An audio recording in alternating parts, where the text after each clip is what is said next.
The Fisherman and His Soul. From a House of Pomegranates, by Oscar Wilde. Every evening the young fisherman went out upon the sea and threw his nets into the water. When the wind blew from the land, he caught nothing, or but little at best, for it was a bitter and black-winged wind, and rough waves rose up to meet it. But when the wind blew to the shore, the fish came in from the deep, and swam into the meshes of his nets, and he took them to the market-place and sold them. Every evening he went out upon the sea, and one evening the net was so heavy that hardly could he draw it into the boat.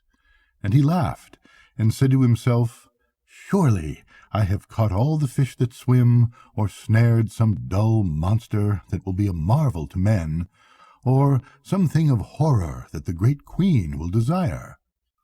And putting forth all his strength, he tugged at the coarse ropes, till, like lines of blue enamel around a vase of bronze, the long veins rose up on his arms.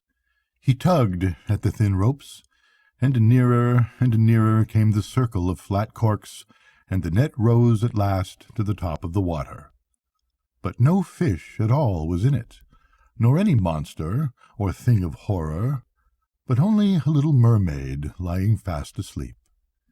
Her hair was as a wet fleece of gold, and each separate hair as a thread of fine gold in a cup of glass. Her body was as white ivory, and her tail was of silver and pearl. Silver and pearl was her tail, and the green weeds of the sea coiled round it. And like seashells were her ears, and her lips were like sea coral. The cold waves dashed over her cold breasts, and the salt glistened upon her eyelids.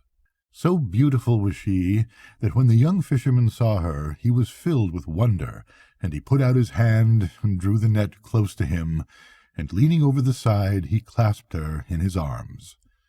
And when he touched her, she gave a cry like a startled seagull, and woke and looked at him in terror with her mauve amethyst eyes, and struggled that she might escape. But he held her tightly to him, and would not suffer her to depart. And when she saw that she could in no way escape from him, she began to weep, and said, "I pray thee, let me go, for I am the only daughter of a king, and my father is aged and alone." But the young fisherman answered, "I will not let thee go, save thou makest me a promise that whenever I call thee, thou wilt come and sing to me, for the fish delight to listen to the song of the sea folk, and so shall my nets be full." "Wilt thou in every truth let me go, if I promise thee this?" cried the mermaid. "In very truth I will let thee go," said the young fisherman. So she made him the promise he desired, and sware it by the oath of the sea folk. And he loosened his arms from about her, and she sank down into the water, trembling with a strange fear. Every evening the young fisherman went out upon the sea, and called to the mermaid, and she rose up out of the water, and sang to him. Round and round her swam the dolphins, and the wild gulls wheeled above her head. And she sang a marvellous song, for she sang of the sea folk who drive their flocks from cave to cave, and carry the little calves on their shoulders, of the Tritons who have long green beards and hairy breasts, and blow through twisted conchs when the king passes by, of the palace of the king, which is all of amber, with a roof of clear emerald, and a pavement of bright pearl, and of the gardens of the sea, where the great filigrane fans of coral wave all day long, and the fish dart about like silver birds, and the anemones cling to the rocks, and the pinks burgeon in the ribbed yellow sand. She sang of the big whales that come down from the North Seas, and have sharp icicles hanging to their fins, of the sirens who tell of such wonderful things that the merchants have to stop their ears with wax, lest they should hear them, and leap into the water and be drowned, of the sunken galleys with their tall masts, and the frozen sailors clinging to the rigging, and the mackerel swimming in and out of the open portholes, of the little barnacles who are great travellers and cling to the keels of the ships and go round and round the world, and of the cuttlefish who live in the sides of the cliffs and stretch out their long black arms and can make night come when they will it. She sang of the nautilus, who has a boat of her own that is carved out of an opal and steered with a silken sail, of the happy mermen who play upon harps and can charm the great kraken to sleep, of the little children who catch hold of the slippery porpoises and ride laughing upon their backs, of the mermaids who lie in the white foam and hold out their arms to the mariners, and of the sea lions with their curved tusks and the sea horses with their floating manes. And as she sang, all the tunny fish came in from the deep to listen to her, and the young fisherman threw his nets round them and caught them, and others he took with a spear, and when his boat was well laden, the mermaid would sink down into the sea, smiling at him. Yet would she never come near him that he might touch her. Oftentimes he called to her and prayed of her, but she would not. And when he sought to seize her, she dived into the water as a seal might dive, nor did he see her again that day. And each day the sound of her voice became sweeter to his ears. So sweet was her voice that he forgot his nets and his cunning, and had no care of his craft. Vermilion-finned, and with eyes of bossy gold, the tunnies went by in shoals, but he heeded them not. His spear lay by his side unused, and his baskets of plaited osier were empty. With lips parted, and eyes dim with wonder, he sat idle in his boat and listened, listening till the sea mists crept about him, and the wandering moon stained his brown limbs with silver. And one evening he called to her and said, "Little mermaid, I love thee. Take me for thy bridegroom, for I love thee." But the mermaid shook her head. "Thou hast a human soul," she answered. "If only thou wouldst send away thy soul, then I could love thee." And the young fisherman said to himself, "Of what use is my soul to me? I cannot see it, I may not touch it, I do not know it. Surely I will send it away from me, and much gladness shall be mine." And a cry of joy broke from his lips, and standing up in the painted boat, he held out his arms to the mermaid. "I will send my soul away," he cried, "and you shall be my bride, and I will be thy bridegroom. And in the depth of the sea we will dwell together, and all that thou hast sung of thou shalt show me, and all that thou desirest I will do, nor shall our lives be divided." And the little mermaid laughed for pleasure, and hid her face in her hands. "But how shall I send my soul from me?" cried the young fisherman. "Tell me how I may do it, and lo, it shall be done." "Alas, I know not," said the little mermaid. "The sea folk have no souls." And she sank down into the deep, looking wistfully at him. Now early on the next morning, before the sun was the span of a man's hand above the hill, the young fisherman went to the house of the priest and knocked 3 times at the door. The novice looked out through the wicket, and when he saw who it was, he drew back the latch and said to him, "Enter." And the young fisherman passed in, and knelt down on the sweet-smelling rushes of the floor, and cried to the priest, who was reading out of the holy book, and said to him, "Father, I am in love with one of the sea folk, and my soul hindereth me from having my desire. Tell me how I can send my soul away from me, for in truth I have no need of it. Of what value is my soul to me? I cannot see it, I may not touch it, I do not know it."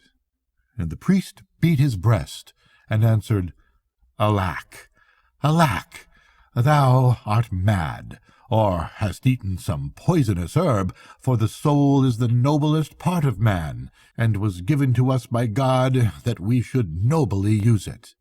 There is no thing more precious than a human soul, nor any earthly thing that can be weighed with it. It is worth all the gold that is in the world, and is more precious than the rubies of the kings. Therefore, my son, think not any more of this matter, for it is a sin that may not be forgiven. And as for the sea folk, they are lost, and they who would traffic with them are lost also. They are as the beasts of the field that know not good from evil, and for them the Lord has not died." The young fisherman's eyes filled with tears when he heard the bitter words of the priest, and he rose up from his knees and said to him, "Father, the fawns live in the forest and are glad, and on the rocks sit the mermen with their harps of red gold. Let me be as they are, I beseech thee, for their days are as the days of flowers. And as for my soul, what doth my soul profit me, if it stand between me and the thing that I love?" "The love of the body is vile," cried the priest, knitting his brows, "and vile and evil are the pagan things God suffers to wander through his world. Accursed be the fawns of the woodland, and accursed be the singers of the sea. I have heard them at night time, and they have wrought to lure me from my beads. They tap at the windows and laugh. They whisper into my ears the tale of their perilous joys. They tempt me with temptations, and when I would pray, they make mouths at me. They are lost, I tell thee, they are lost. For them there is no heaven nor hell, and in neither shall they praise God's name." "Father," cried the young fisherman, "thou knowest not what thou sayest. Once in my net I snared the daughter of a king. She is fairer than the morning star, and whiter than the moon. For her body I would give my soul, and for her love I would surrender heaven. Tell me what I ask of thee, and let me go in peace." "Away! Away!" cried the priest. "Thy leman is lost, and thou shalt be lost with her." And he gave him no blessing, and drove him from his door. And the young fisherman went down into the marketplace, and he walked slowly and with bowed head as one who is in sorrow. And when the merchants saw him coming, they began to whisper to each other. And one of them came forth to meet him, and called him by name, and said to him, "What hast thou to sell?" "I will sell thee my soul," he answered. "I pray thee, buy it of me, for I am weary of it.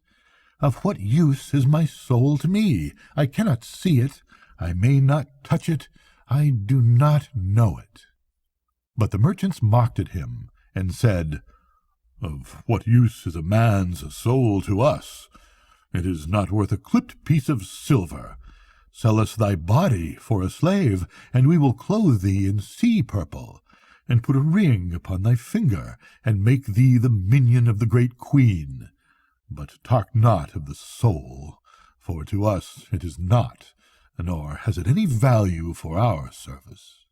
And the young fisherman said to himself, "How strange a thing this is! The priest telleth me that the soul is worth all the gold in the world, and the merchants say that it is not worth a clipped piece of silver." And he passed out of the marketplace, and went down to the shore of the sea, and began to ponder on what he should do. At noon he remembered how one of his companions, who was a gatherer of samphire, had told him of a certain young witch who dwelt in a cave at the head of the bay, and was very cunning in her witcheries. And he set to and ran, so eager was he to get rid of his soul, and a cloud of dust followed him as he sped round the sand of the shore. By the itching of her palm the young witch knew his coming, and she laughed and let down her red hair. With her red hair falling around her, she stood at the opening of the cave, and in her hand she had a spray of wild hemlock that was blossoming. "What do you lack?" "What do you lack?" she cried, as he came panting up the steep and bent down before her. "Fish for the net when the wind is foul? I have a little reed pipe, and when I blow on it, the mullet comes sailing into the bay. But it has a price, pretty boy, it has a price. What do you lack? What do you lack? A storm to wreck the ships and wash the chests of rich treasure ashore? I have more storms than the wind has, for I serve one who is stronger than the wind, and with a sieve and a pail of water I can send the great galleys to the bottom of the sea. But I have a price, pretty boy, I have a price. What do you lack? What do you lack? I know a flower that grows in the valley. None knows it but I. It has purple leaves and a star in its heart, and its juice is as white as milk. Shouldst thou touch with this flower the hard lips of the queen, she would follow thee all over the world. Out of the bed of the king she would rise, and over the whole world she would follow thee. And it has a price, pretty boy, it has a price. What do you lack? What do you lack? I can pound a toad in a mortar, and make broth of it, and stir the broth with a dead man's hand. Sprinkle it on thine enemy while he sleeps, and he will turn into a black viper, and his own mother will slay him. With a wheel I can draw the moon from heaven, and in a crystal I can show thee death. What do you lack? What do you lack? Tell me thy desire, and I will give it thee, and thou shalt pay me a price, pretty boy. Thou shalt pay me a price. My desire is but for a little thing, said the young fisherman. Yet hath the priest been wroth with me, and driven me forth. It is but for a little thing, and the merchants have mocked me, and denied me. Therefore am I come to thee, though men call thee evil, and whatever be thy price, I shall pay it. What wouldst thou? Asked the witch, coming near to him. I would send my soul away from me, answered the young fisherman. The witch grew pale, and shuddered, and hid her face in her blue mantle. Pretty boy, she muttered, that is a terrible thing to do. He tossed his brown curls and laughed. My soul is not to me, he answered. I cannot see it. I may not touch it. I do not know it. What wilt thou give me if I tell thee? Asked the witch, looking down at him with her beautiful eyes.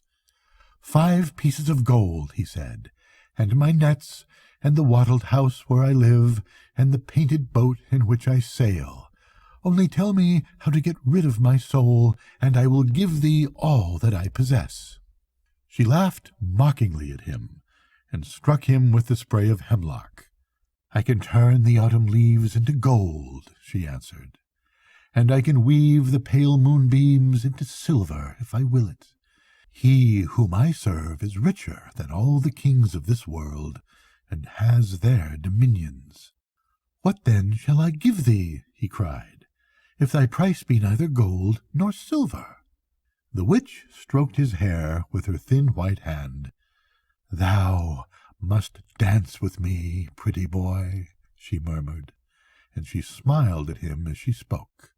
Not but that, cried the young fisherman in wonder, and rose to his feet. Not but that, she answered, and she smiled at him again. Then at sunset, in some secret place, we shall dance together, he said, and after that we have danced, thou shalt tell me the thing which I desire to know. She shook her head. When the moon is full, when the moon is full, she muttered. And then she peered all round and listened. A blue bird rose screaming from its nest and circled over the dunes, and 3 spotted birds rustled through the coarse grey grass and whistled to each other. There was no other sound save the sound of a wave fretting the smooth pebbles below. So she reached out her hand and drew him near to her and put her dry lips close to his ear. "Tonight thou must come to the top of the mountain," she whispered. "It is a Sabbath, and he will be there." The young fisherman started and looked at her, and she showed her white teeth and laughed. "Who is he of whom thou speakest?" he asked. "It matters not," she answered. "Go thou tonight and stand under the branches of the hornbeam and wait for my coming. If a black dog runs towards thee, strike it with a rod of willow, and it will go away. If an owl speak to thee, make it no answer. When the moon is full, I shall be with thee, and we will dance together on the grass. But wilt thou swear to me to tell me how I may send my soul from me?" he made question. She moved out into the sunlight, and through her red hair rippled the wind. "By the hoofs of the goat I swear it," she made answer. "Thou art the best of the witches," cried the young fisherman, "and I will surely dance with thee tonight on the top of the mountain. I would indeed that thou hast asked of me neither gold nor silver, but such as thy price is thou shalt have it, for it is but a little thing." And he doffed his cap to her, and bent his head low, and ran back to the town filled with a great joy. And the witch watched him as he went, and when he had passed from her sight she entered her cave, and having taken a mirror from a box of carved cedar wood, she set it up on a frame, and burned vervain on lighted charcoal before it, and peered through the coils of the smoke. And after a time she clenched her hands in anger. "He should have been mine," she muttered. "I am as fair as she is." And that evening, when the moon had risen, the young fisherman climbed up to the top of the mountain and stood under the branches of the hornbeam. Like a targe of polished metal, the round sea lay at his feet, and the shadows of the fishing boats moved in the little bay. A great owl, with yellow, sulphurous eyes, called to him by his name, but he made it no answer. A black dog ran towards him and snarled. He struck it with a rod of willow, and it went away whining. At midnight the witches came flying through the air like bats. "Phew!" they cried, as they lit upon the ground. "There is someone here we know not," and they sniffed about and chattered to each other and made signs. Last of all came the young witch, with her red hair streaming in the wind. She wore a dress of gold tissue embroidered with peacock's eyes, and a little cap of green velvet was on her head. "Where is he?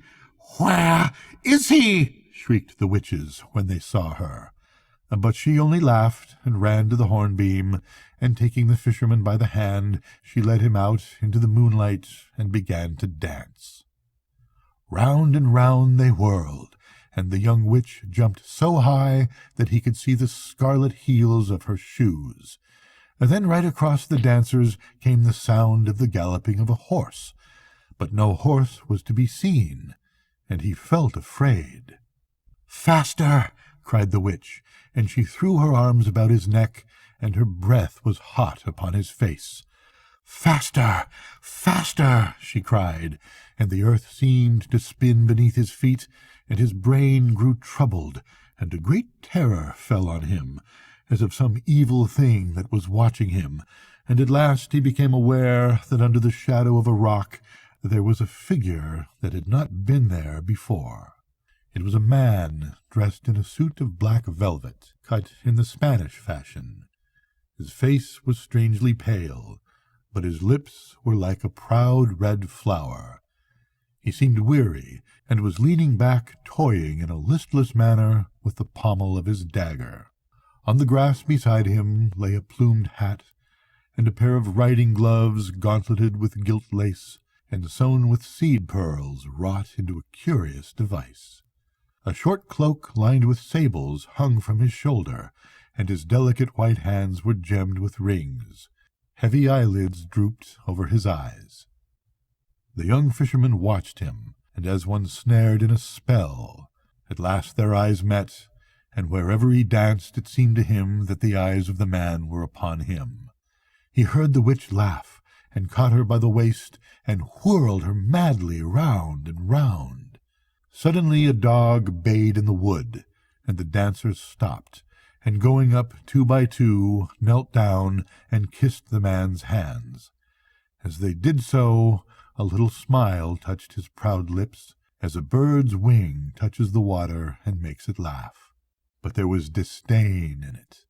He kept looking at the young fisherman. "Come, let us worship," whispered the witch, and she led him up, and a great desire to do as she besought him seized on him, and he followed her. But when he came close, and without knowing why he did it, he made on his breast the sign of the cross, and called upon the holy name. And no sooner had he done so than the witches screamed like hawks and flew away, and the pallid face that had been watching him twitched with a spasm of pain. The man went over to a little wood and whistled. A jennet with silver trappings came running to meet him. As he leapt upon the saddle, he turned round and looked at the young fisherman sadly. And the witch with her red hair tried to fly away also, but the fisherman caught her by her wrists and held her fast. "Loose me," she cried, "and let me go, for thou hast named what should not be named, and shown the sign that may not be looked at." "Nay," he answered, "but I will not let thee go till thou hast told me the secret." "What secret?" said the witch, wrestling with him like a wild cat, and biting her foam-flecked lips. "Thou knowest," he made answer. Her grass-green eyes grew dim with tears, and she said to the fisherman, "Ask me anything but that." He laughed, and held her all the more tightly. And when she saw that she could not free herself, she whispered to him, "Surely I am as fair as the daughters of the sea, and as comely as those that dwell in the blue waters."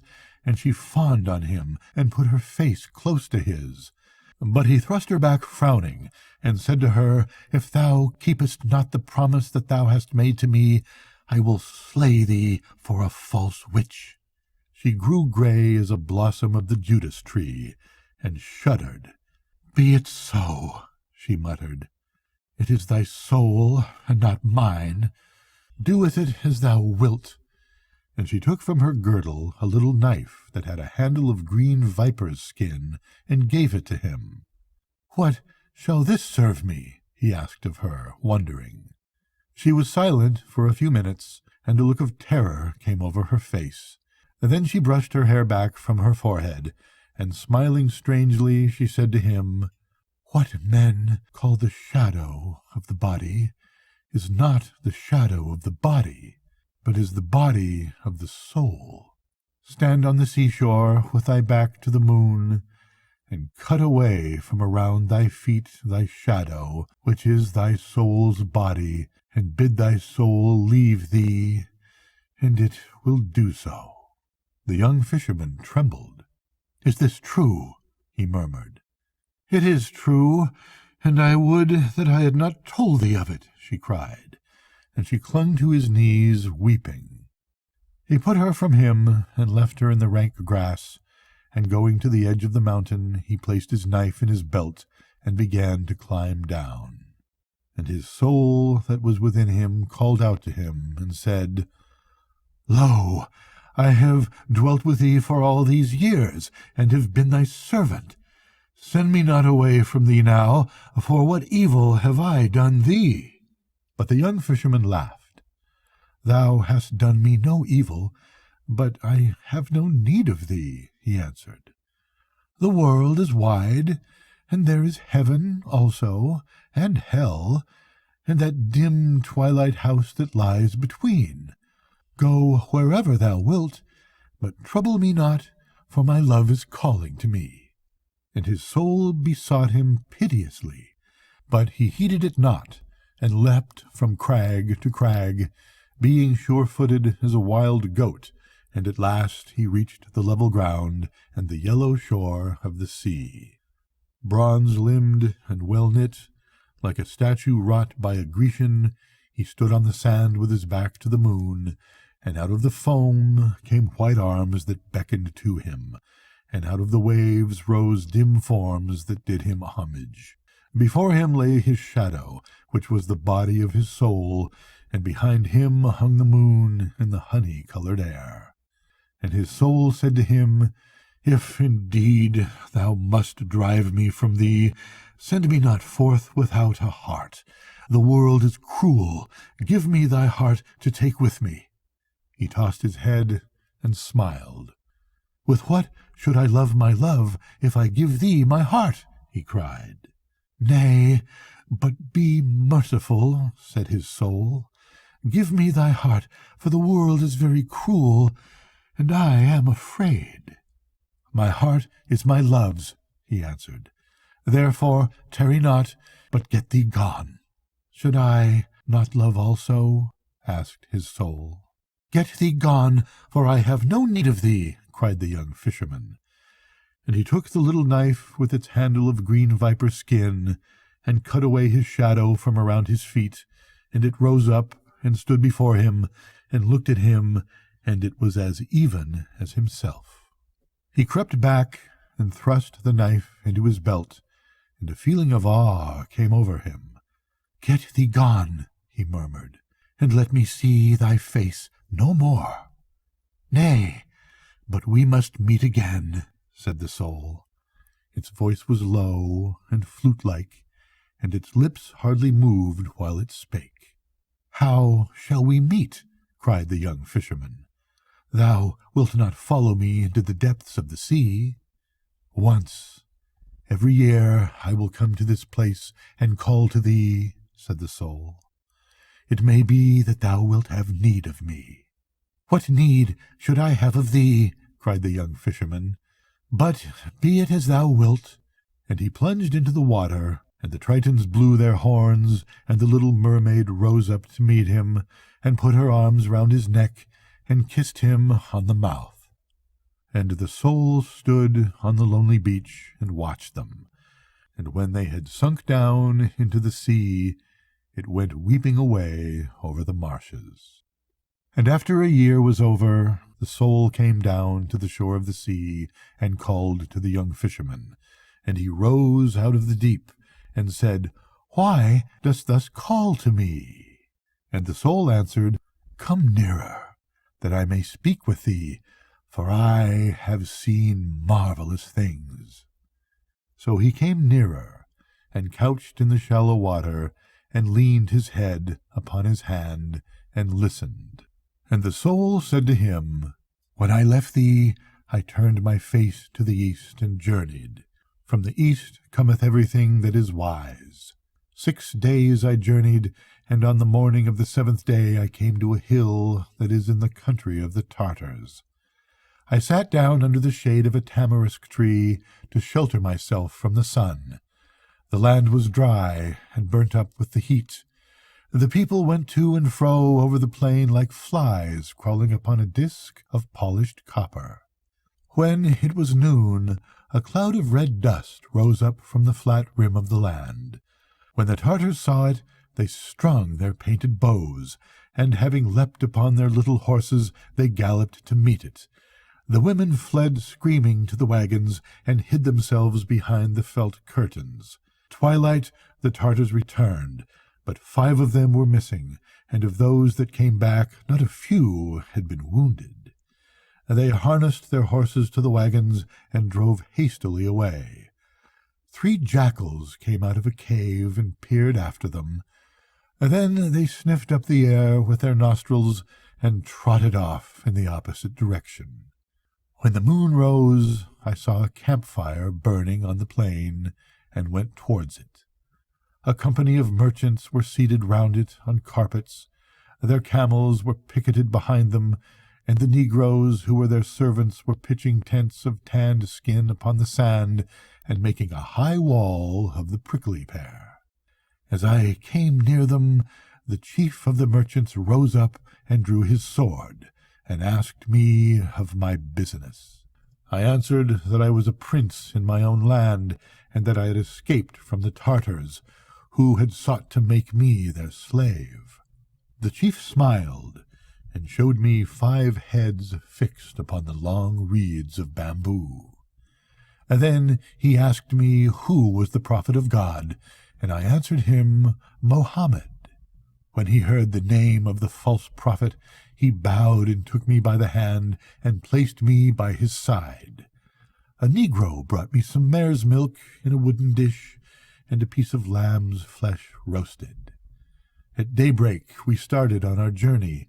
I rode on a red-haired camel by the side of the chief, and a runner ran before us carrying a spear.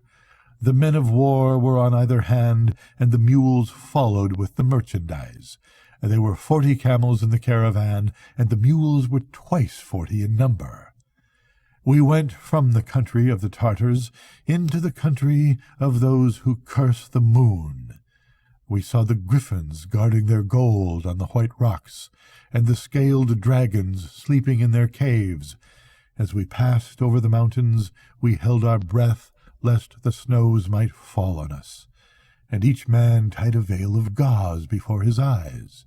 As we passed through the valleys, the pygmies shot arrows at us from the hollows of the trees, and at night time we heard the wild men beating on their drums. When we came to the Tower of the Apes, we set fruits before them, and they did not harm us. When we came to the Tower of Serpents, we gave them warm milk in bowls of brass, and they let us go by. 3 times in our journey we came to the banks of the Oxus.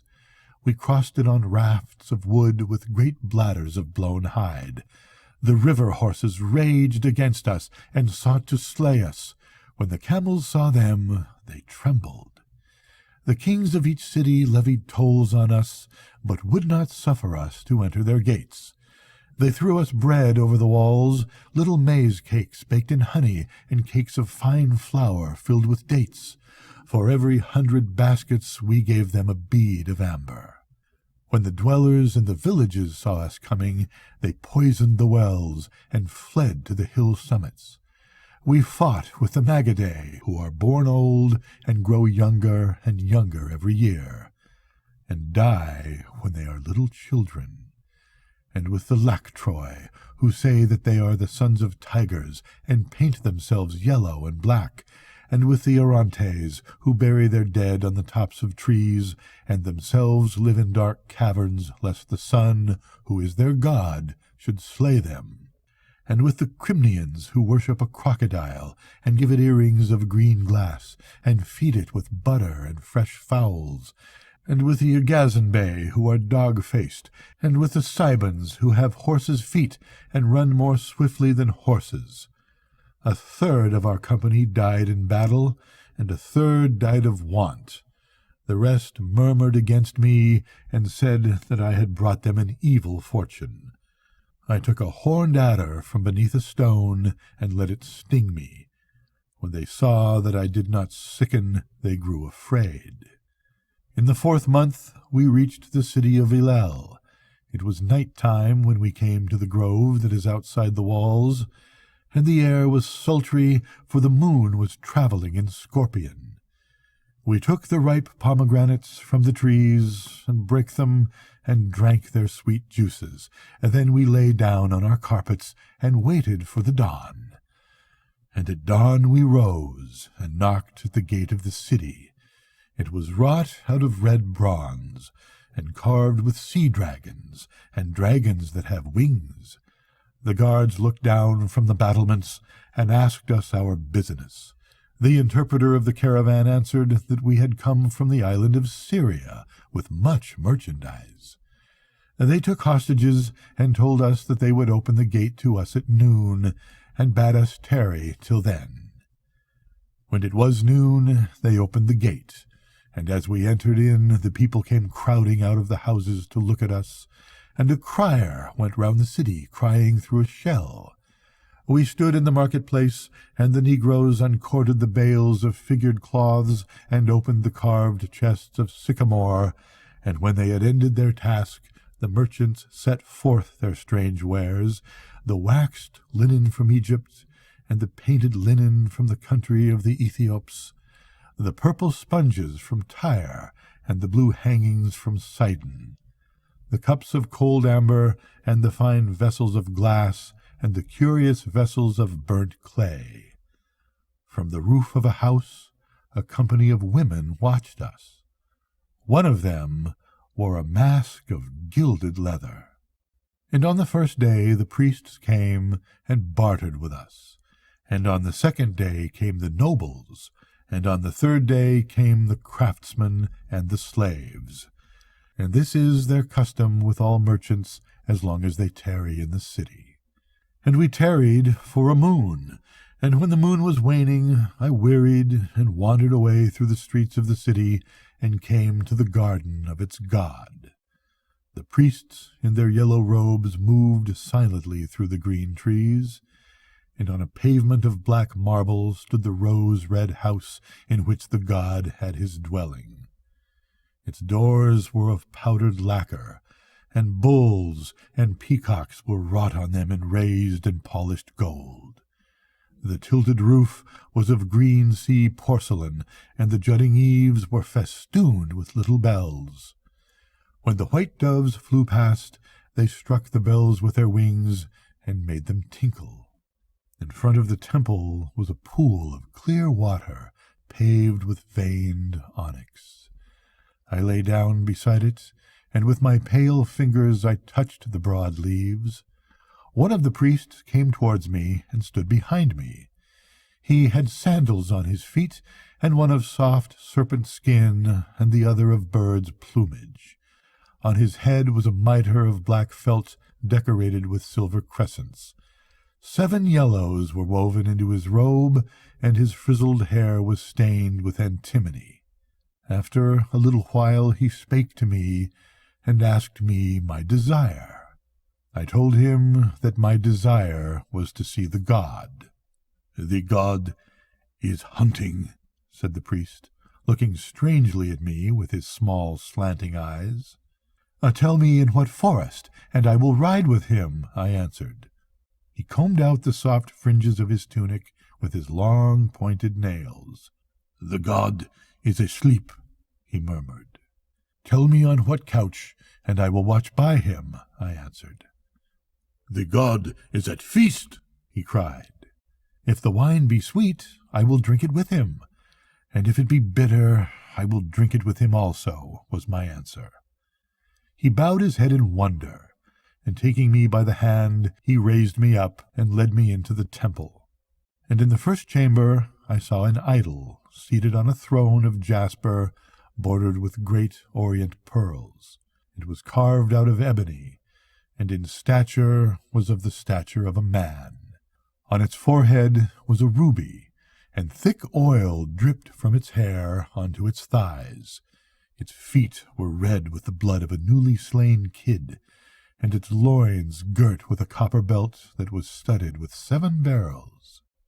And I said to the priest, "Is this the god?" And he answered me, "This is the god." "Show me the god," I cried, "or I will surely slay thee." And I touched his hand, and it became withered.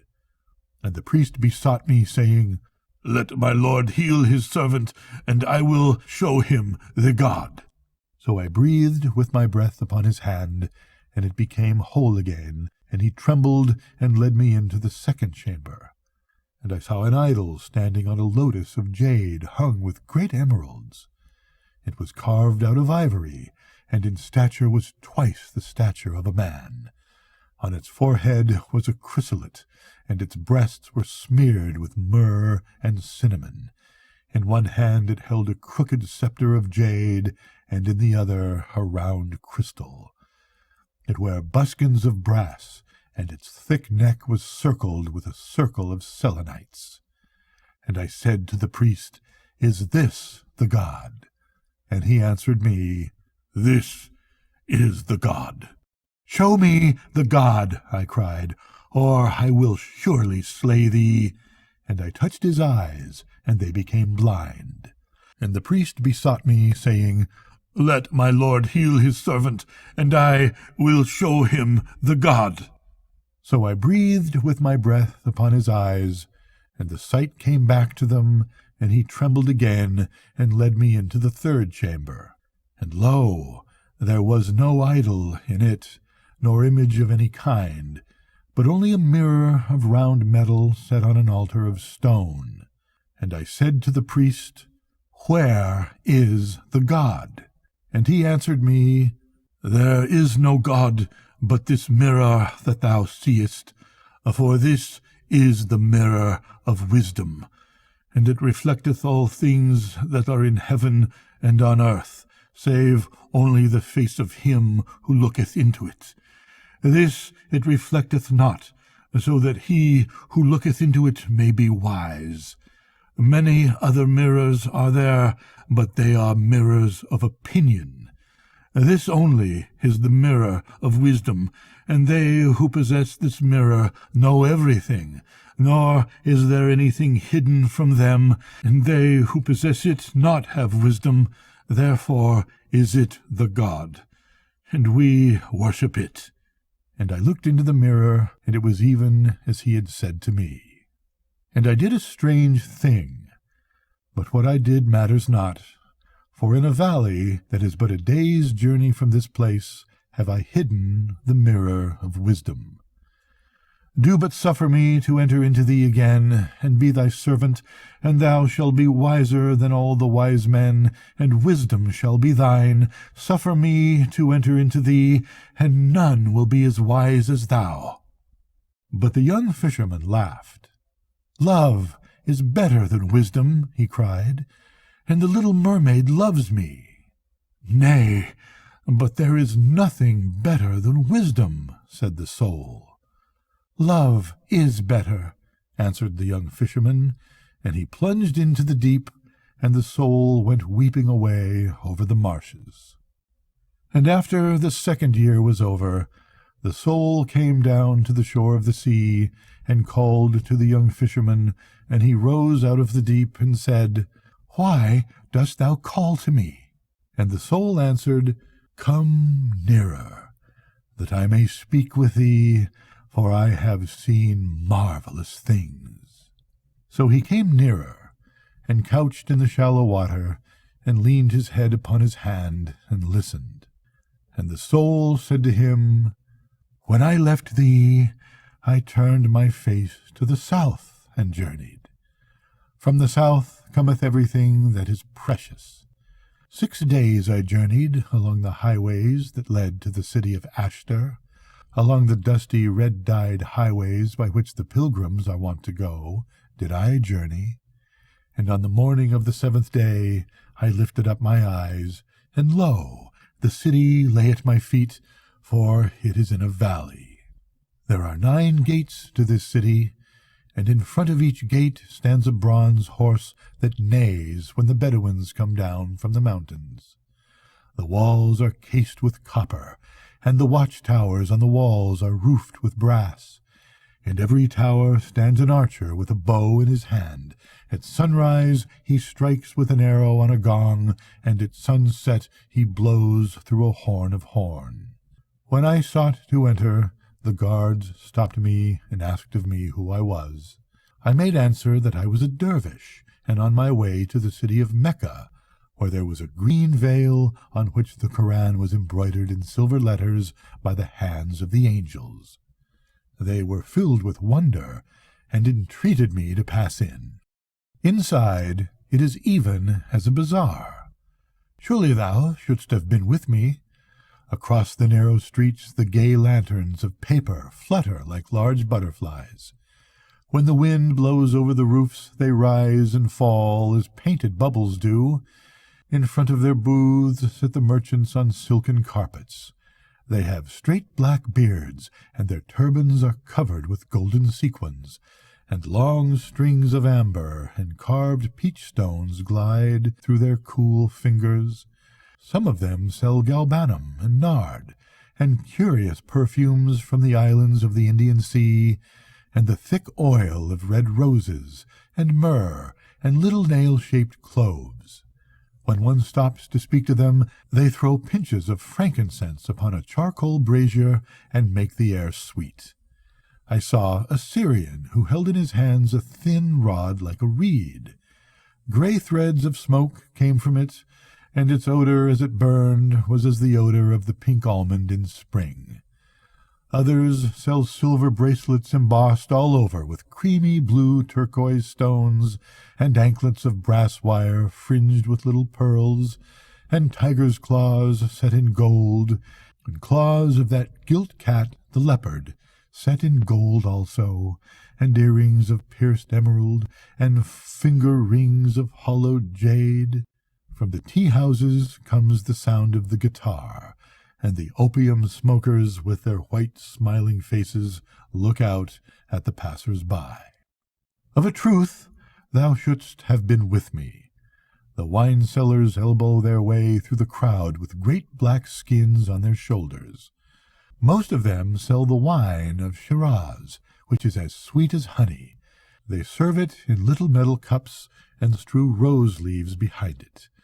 In the marketplace stand the fruit sellers, who sell all kinds of fruit, ripe figs with their bruised purple flesh, melons smelling of musk and yellow as topazes, citrons and rose apples and clusters of white grapes, round red gold oranges, and oval lemons of green gold. Once I saw an elephant go by. Its trunk was painted with vermilion and turmeric, and over its ears it had a net of crimson silk cord. It stopped opposite one of the booths and began eating the oranges, and the man only laughed. Thou canst not think how strange a people they are. When they are glad, they go to the bird-sellers and buy of them a caged bird and set it free that their joy may be greater. And when they are sad, they scourge themselves with thorns, that their sorrow may not grow less. One evening I met some negroes carrying a heavy palanquin through the bazaar. It was made of gilded bamboo, and the poles were of vermilion lacquer studded with brass peacocks. Across the windows hung thin curtains of muslin embroidered with beetles' wings and with tiny seed pearls, and as it passed by, a pale-faced Circassian looked out and smiled at me. I followed behind, and the negroes hurried their steps and scowled, but I did not care. I felt a great curiosity come over me. At last they stopped at a square white house. There were no windows in it, only a little door like the door of a tomb. They set down the palanquin and knocked 3 times with a copper hammer. An Armenian in a caftan of green leather peered through the wicket, and when he saw them he opened and spread a carpet on the ground, and the woman stepped out. As she went in, she turned round and smiled at me again. I had never seen anyone so pale. When the moon rose, I returned to the same place and sought for the house, but it was no longer there. When I saw that, I knew who the woman was, and wherefore she had smiled at me. Certainly thou shouldst have been with me. On the feast of the new moon, the young emperor came forth from his palace and went into the mosque to pray. His hair and beard were dyed with rose leaves, and his cheeks were powdered with a fine gold dust. The palms of his feet and hands were yellow with saffron. At sunrise he went forth from his palace in a robe of silver, and at sunset he returned to it again in a robe of gold. The people flung themselves on the ground and hid their faces, but I would not do so. I stood by the stall of a seller of dates and waited. When the emperor saw me, he raised his painted eyebrows and stopped. I stood quite still and made him no obeisance. The people marveled at my boldness, and counseled me to flee from the city. I paid no heed to them, but went and sat with the sellers of strange gods, who by reason of their craft are abominated. When I told them what I had done, each of them gave me a god, and prayed me to leave them. That night, as I lay on a cushion in the tea-house that is in the street of pomegranates, the guards of the emperor entered and led me to the palace. As I went in, they closed each door behind me and put a chain across it. Inside was a great court with an arcade running all round. The walls were of white alabaster, set here and there with blue and green tiles. The pillars were of green marble, and the pavement of a kind of peach-blossom marble.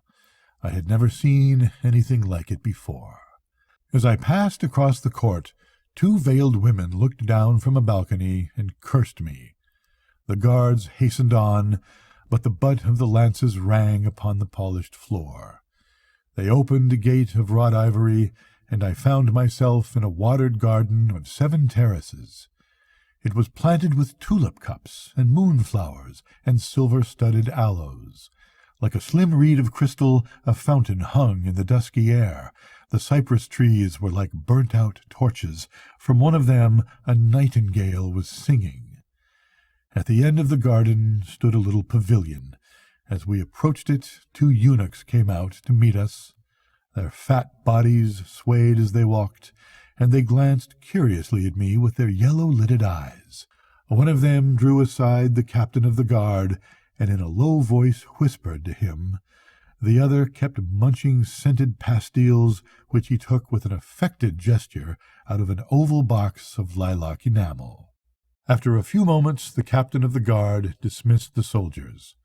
They went back to the palace, the eunuchs following slowly behind and plucking the sweet mulberries from the trees as they passed. Once the elder of the 2 turned round and smiled at me with an evil smile. And then the captain of the guard motioned me towards the entrance of the pavilion. I walked on without trembling, and drawing the heavy curtain aside, I entered in. The young emperor was stretched on a couch of dyed lion skins, with a gerfalcon perched upon his wrist. Behind him stood a brass-turbaned Nubian, naked down to the waist, and with heavy earrings in his split ears. On a table by the side of the couch lay a mighty scimitar of steel. When the emperor saw me, he frowned, and said to me, "What is thy name? Knowest thou not I am emperor of this city?" But I made no answer. He pointed with his finger at the scimitar, and the Nubian seized it, and rushing forward struck at me with great violence. The blade whizzed through me, and did me no hurt. The man fell sprawling on the floor, and when he rose up, his teeth chattered with terror, and he hid himself behind the couch. The emperor leapt to his feet, and taking a lance from a stand of arms, he threw it at me. I caught it in its flight, and brake the shaft in 2 pieces. He shot at me with an arrow, but I held up my hands, and it stopped in mid-air. And then he drew a dagger from a belt of white leather, and stabbed the Nubian in the throat, lest the slave should tell of his dishonor. The man writhed like a trampled snake, and a red foam bubbled from his lips. As soon as he was dead, the emperor turned to me, and when he had wiped away the bright sweat from his brow with a little napkin of purfled and purple silk, he said to me, "Art thou a prophet, that I may not harm thee, or the son of a prophet, that I can do thee no hurt? I pray thee, leave my city tonight, or while thou art in it, I am no longer its lord." And I answered him, "I will go for half of thy treasure. Give me half of thy treasure, and I will go away." He took me by the hand, and led me out into the garden. When the captain of the guard saw me, he wondered. When the eunuchs saw me, their knees shook, and they fell upon the ground in fear. There is a chamber in the palace that has 8 walls of red porphyry, and a brass-sealed ceiling hung with lamps.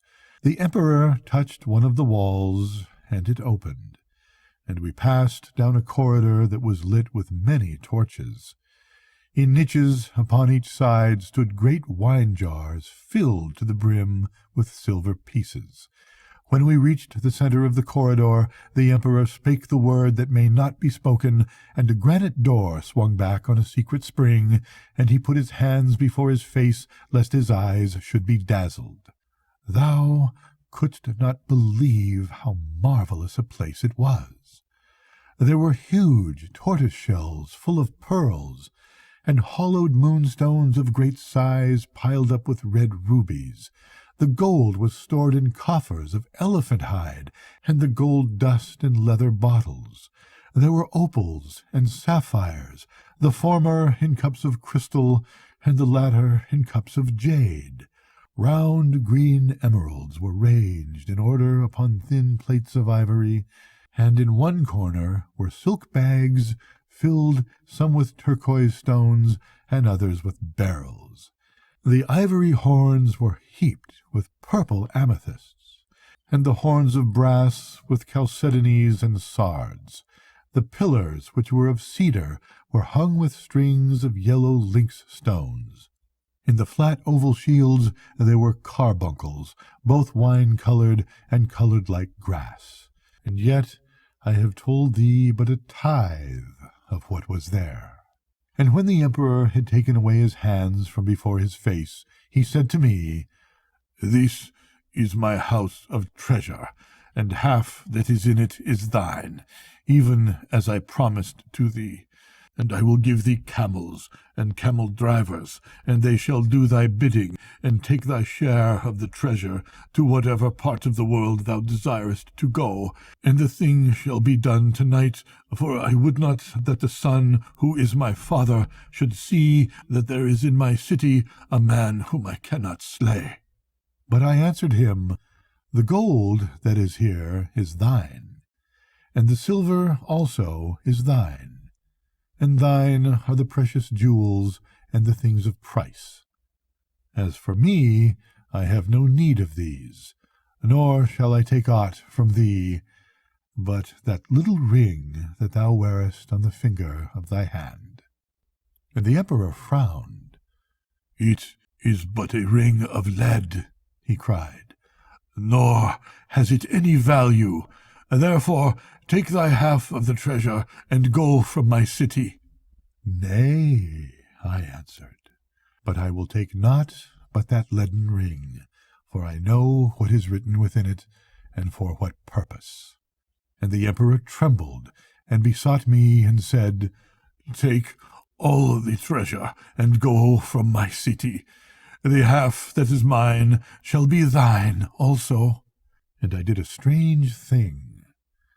But what I did matters not, for in a cave that is but a day's journey from this place I have hidden the ring of riches.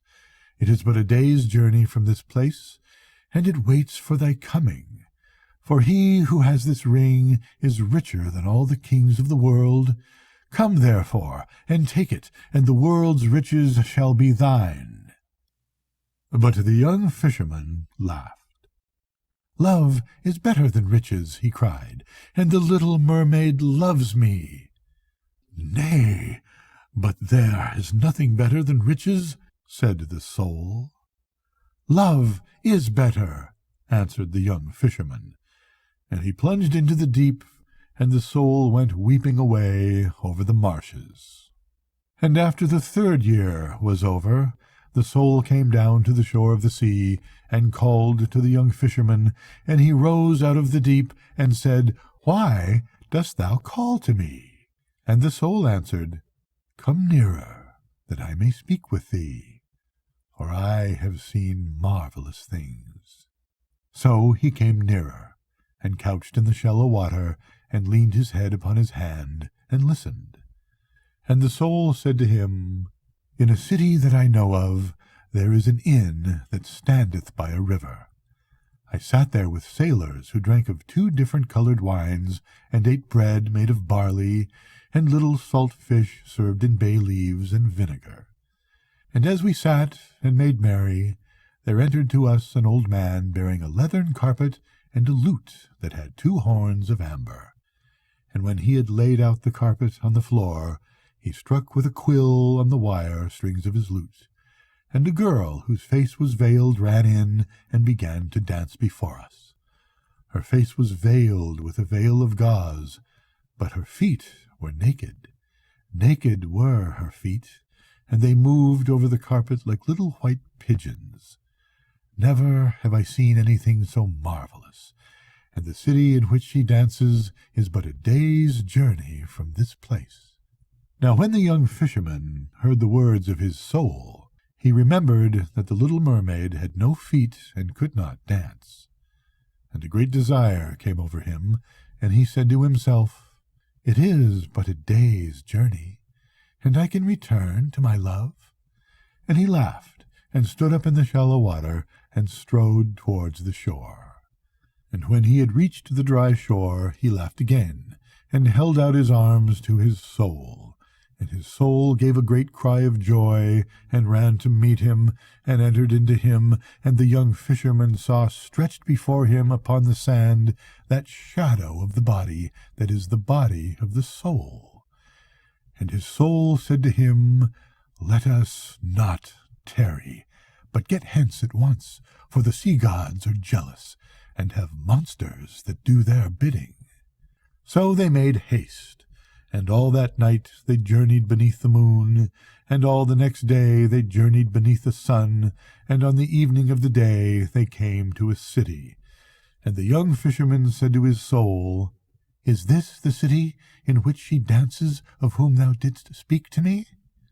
And his soul answered him, "It is not this city, but another. Nevertheless, let us enter in." So they entered in, and passed through the streets, and as they passed through the streets of the jewelers, the young fisherman saw a fair silver cup set forth in a booth. And his soul said to him, "Take that silver cup, and hide it." So he took the cup, and hid it in the fold of his tunic, and they went hurriedly out of the city.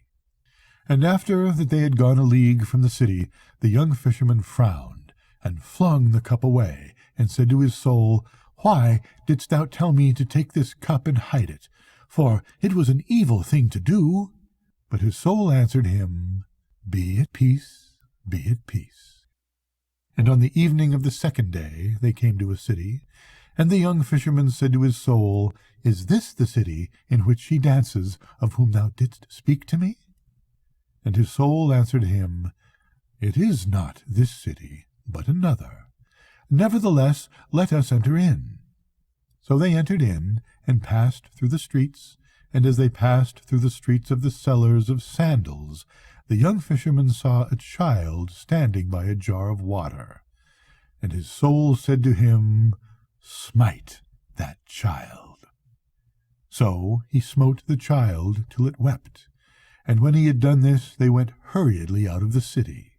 And after that they had gone a league from the city where the young fisherman grew wroth, he said to his soul, "Why didst thou tell me to smite the child? For it was an evil thing to do."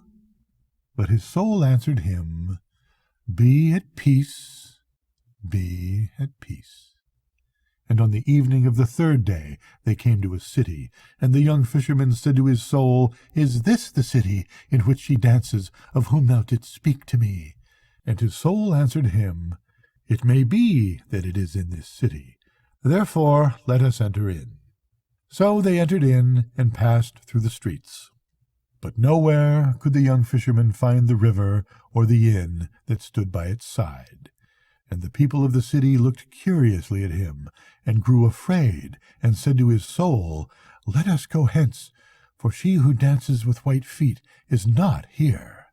But the soul answered, "Nay, but let us tarry, for the night is dark, and there will be robbers on the way." So he sat him down in the marketplace and rested, and after a time there went by a hooded merchant, who had a cloak of cloth of Tartary, and bare a lantern of pierced horn at the end of a jointed reed. And the merchant said to him, "Why dost thou sit in the marketplace, seeing that the booths are closed and the bales corded?" And the young fisherman answered him, "I can find no inn in this city, nor have I any kinsman who might give me shelter." "Are we not all kinsmen?" said the merchant. "And did not one God make us? Therefore come with me, for I have a guest chamber." So the young fisherman rose up and followed the merchant to his house. And when he had passed through the garden of pomegranates and entered into the house, the merchant brought him rose water in a copper dish that he might wash his hands, and ripe melons that he might quench his thirst, and set a bowl of rice and a piece of roasted kid before him. And after that he had finished, the merchant led him up to the guest chamber, and bade him sleep and be at rest. And the young fisherman gave him thanks, and kissed the ring that was on his hand, and flung himself down on the carpets of dyed goat's hair. And when he had covered himself with a covering of black lamb's wool, he fell asleep. And 3 hours before dawn, and while it was still night, his soul waked him and said to him, "Rise up, and go to the room of the merchant. Enter the room in which he sleepeth, and slay him, and take from him his gold, for we have need of it." And the young fisherman rose up, and crept toward the room of the merchant, and over the feet of the merchant there was lying a curved sword, and the tray by the side of the merchant held 9 purses of gold. And he reached out his hand and touched the sword, and when he touched it, the merchant started and awoke, and leaping up seized himself the sword, and cried to the young fisherman, "Dost thou return evil for good, and pay with the shedding of blood for the kindness that I have shown thee?" And his soul said to the young fisherman, "Strike him." And he struck him so that he swooned, and he seized then the 9 purses of gold, and fled hastily through the garden of pomegranates, and set his face to the star that is the star of morning. And when they had gone a league from the city, the young fisherman beat his breast, and said to his soul, "Why didst thou bid me to slay the merchant and take his gold? Surely thou art evil." But his soul answered him, "Be at peace, be at peace." "Nay," cried the young fisherman, "I may not be at peace, for all that thou hast made me to do I hate. Thee also I hate, and I bid thee tell me wherefore thou hast wrought me in this wise." And his soul answered him, "When thou didst send me forth into the world, thou gave me no heart. So I learned to do all these things, and love them." "What sayest thou?" murmured the young fisherman. "Thou knowest," answered his soul. "Thou knowest it well. Hast thou forgotten thou gavest me no heart? I trow not. And so trouble not thyself nor me, but be at peace. For there is no pain that thou shalt not give away, nor any pleasure that thou shalt not receive."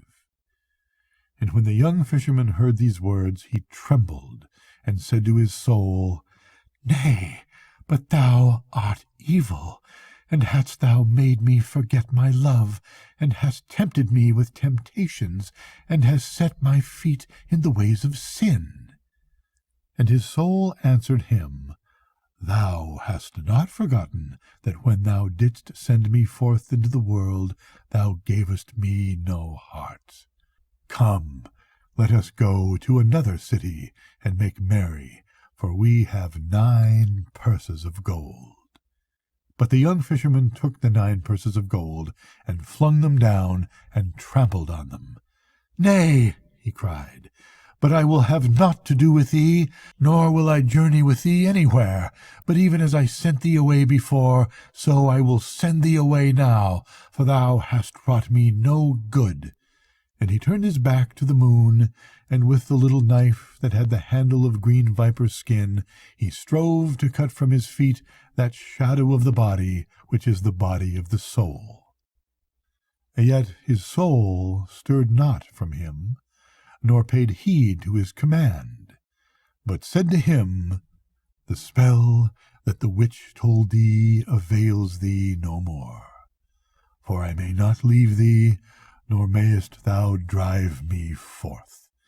Once in his life may a man send his soul away, but he who receiveth back his soul must keep it with him forever. And this is his punishment and his reward.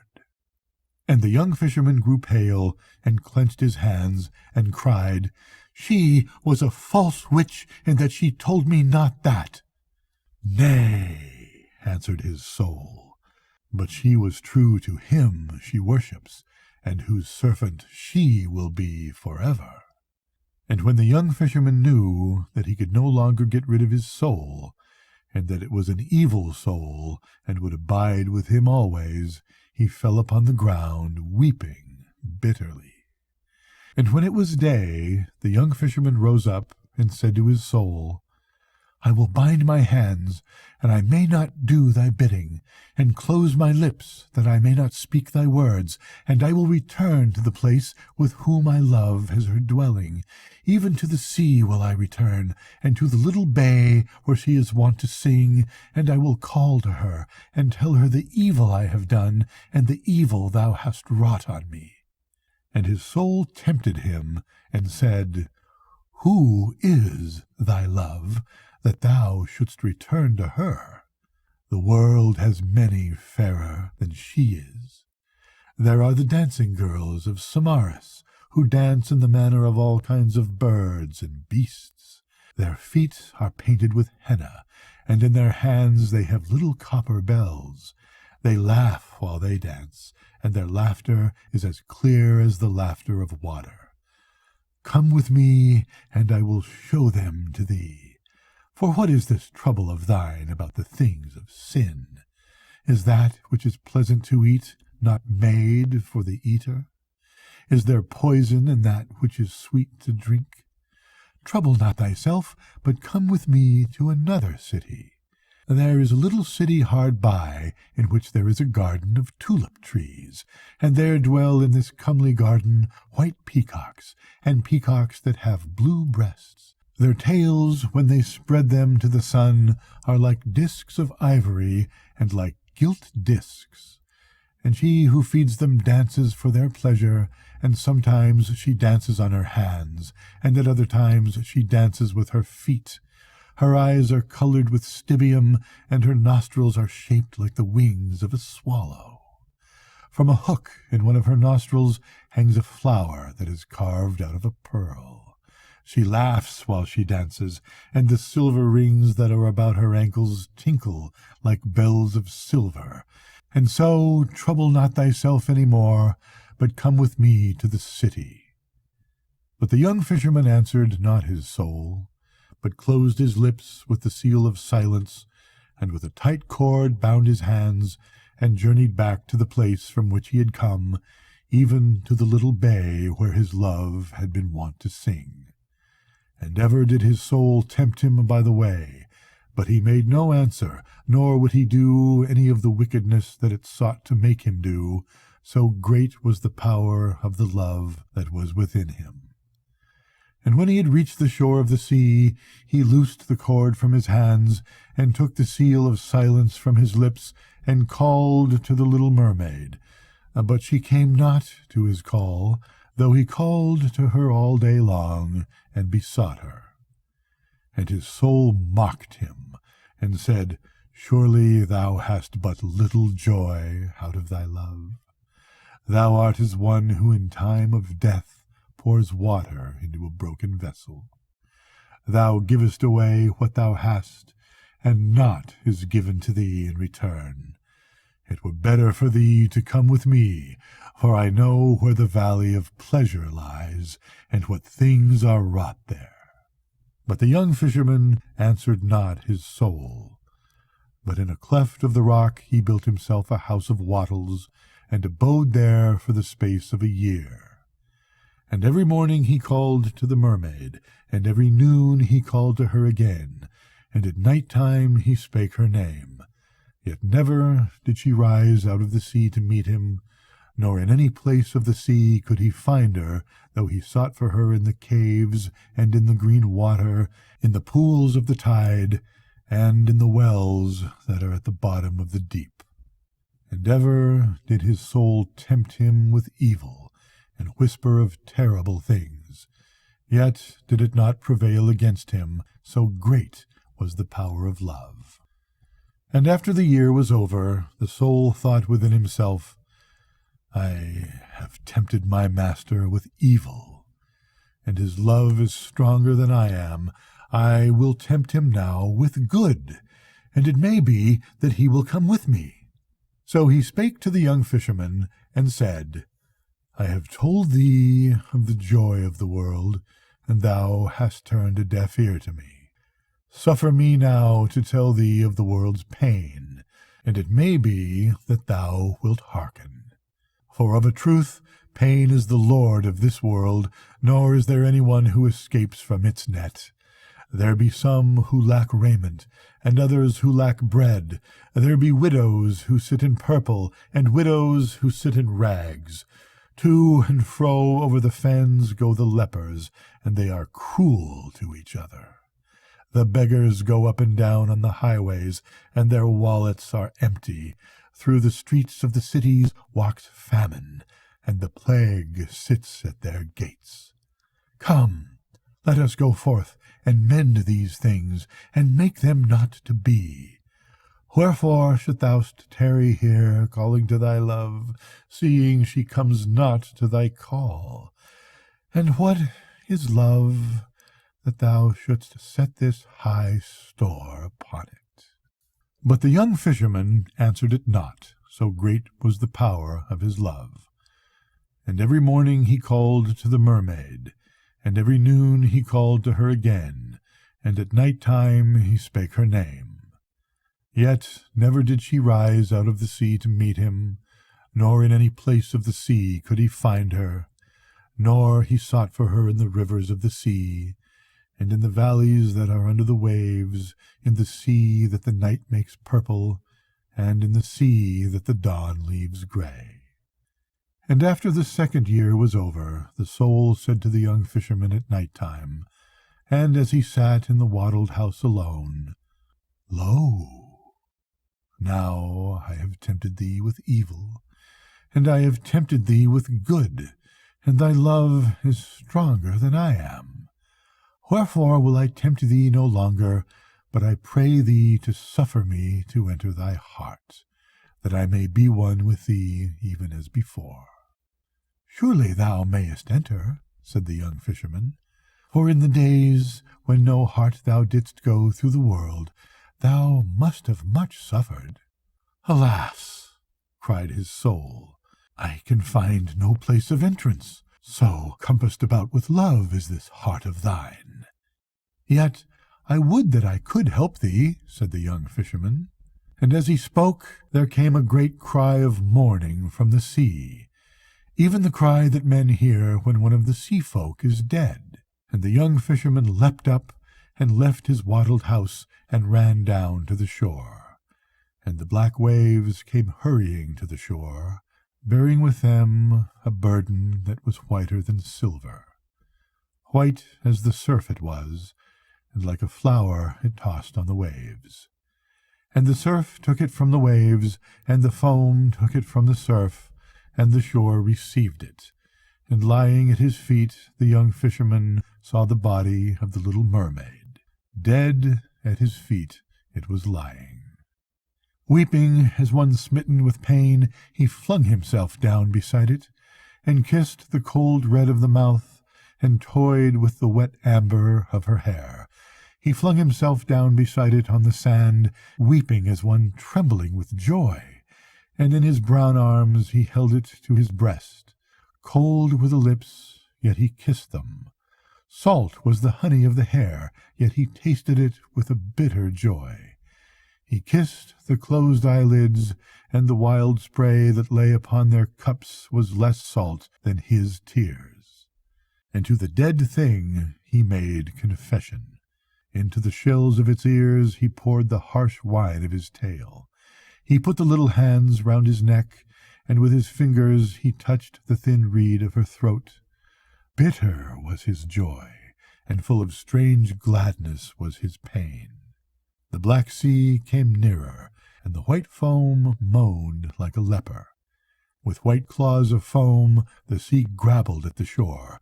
From the palace of the Sea King came the cry of mourning again, and far out upon the sea the great Tritons blew hoarsely upon their horns. "Flee away," said the soul. "For ever doth the sea come nigher, and if thou tarriest, it will slay thee. Flee away, for I am afraid, seeing that thy heart is closed against me by reason of the greatness of thy love. Flee away to a place of safety. Surely thou wilt not send me without a heart into another world." But the young fisherman listened not to his soul, but called on the little mermaid and said, "Love is better than wisdom, and more precious than riches, and fairer than the feet of the daughters of men. The fires cannot destroy it, nor can the waters quench it. I called on thee at dawn, and thou didst not come to my call. The moon heard thy name, yet hadst thou no heed of me. For evilly had I left thee, into my own hurt had I wandered away. Yet ever did thy love abide with me, and ever was it strong, nor did aught prevail against it, though I have looked upon evil and looked upon good, and now that thou art dead, surely I will die with thee also." And his soul besought him to depart, but he would not, so great was his love. And the sea came nearer, and sought to cover him with its waves, and when he knew that the end was at hand, he kissed with mad lips the cold lips of the mermaid, and the heart that was within him brake. And as through the fullness of his love his heart did break, the soul found an entrance and entered in, and was one with him even as before. And the sea covered the young fisherman with his waves. And in the morning the priest went forth to bless the sea, for it had been troubled. And with him went the monks, and the musicians, and the candle-bearers, and the swingers of censers, and a great company. And when the priest reached the shore, he saw the young fisherman lying drowned in the surf, and clasped in his arms was the body of the little mermaid. And he drew back frowning, and having made the sign of the cross, he cried aloud, and said, "I will not bless the sea, nor anything that is in it. Accursed be the sea folk, and accursed be all they who traffic with them.